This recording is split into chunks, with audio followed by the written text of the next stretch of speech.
જો તમે ઘણા દિવસથી આર્થિક તંગીમાંથી પસાર થઈ રહ્યા છો તેમજ મહેનત કરો છો પણ એ પ્રમાણમાં તમને એનો ફાયદો મળતો નથી તો આપણા જ્યોતિષ શાસ્ત્રની અંદર કેટલાક એવા ઉપાયો જણાવેલા છે જેને કરવાથી તમે ધાર્યું પરિણામ પ્રાપ્ત કરી શકો છો. તે જ રીતે તમારે આર્થિક મુશ્કેલી વર્તાતી હોય તો તેનો પણ માર્ગ તમે આ મંત્રના જાપ દ્વારા લાવી શકો છો.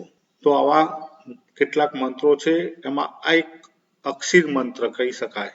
એ મંત્રનો જાપ કરવાથી તમે કોઈ પણ પ્રશ્નનો હલ તાત્કાલિક મેળવી શકો છો. તો આપણે એ મંત્રનો જાપ કઈ રીતે કરવો એના વિશે સમજીએ. આ મંત્ર જાપ કરવાની પદ્ધતિ અથવા તો રીત. આ મંત્રનો જાપ કરતા પહેલા મિત્રો તમારે બ્રહ્મ મુહૂર્તમાં શનિવારે સવારે વહેલા ઉઠી તમારી દિનચર્યા પૂરી કર્યા પછી સ્નાન કરવું અને તમારે ઘરે ભગવાન ભોલેનાથની પૂજા કરવાનું શરૂ કરવું. જો તમે ઈચ્છો તો કોઈ પણ શિવ મંદિરમાં જઈ પણ પૂજા કરી શકો છો. પૂજા સામગ્રી હાર અને ફૂલો અગાઉથી જ સારી રીતે ગોઠવી લેવા. પૂજા શરૂ કર્યા પછી શિવલિંગની યોગ્ય રીતે પૂજા કરો. ભગવાન શિવને પ્રસાદ, ફૂલનો હાર વગેરે અર્પિત કરો.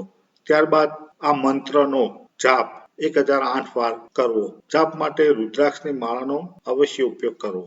આ મંત્રનો શાંતિપૂર્વક જાપ કરવો જોઈએ. ભગવાન શિવનું ધ્યાન અને પૂજા કરવામાં વધુ સમય લાગે છે. તેથી તમે શાંત અને પવિત્ર સ્થળ પસંદ કરી શકો છો. જ્યારે આ મંત્રનો 1008 વાર જાપ કરવામાં આવે ત્યારે તમારી પૂજા પૂર્ણ કરો અને ભગવાન શિવને પ્રાર્થના કરો કે તમારી મનોકામના જલ્દી પૂર્ણ થાય. અન્ય લોકોને પ્રસાદ વહેંચો.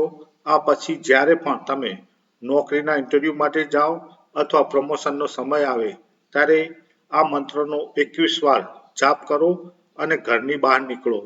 ચોક્કસ તમને સફળતા મળશે. શિવજીની કૃપા તમારા ઉપર થશે જ થશે. આ સિવાય શનિદેવના દર્શન માટે દર શનિવારે તેલનું દાન કરવું. આ બધું કરવાથી તમારી સફળતાની તકો ખુલી જાય છે.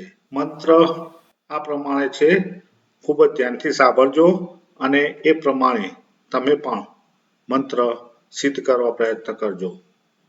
ઓમ નમઃ ભગવતી પદ્માવતી રિદ્ધિ સિદ્ધિદાયિની દુઃખ દરિદ્ર હરણી શ્રી ઓમ નમઃ કામાક્ષાય હ્રીમ હીમ ફટ સ્વાહા.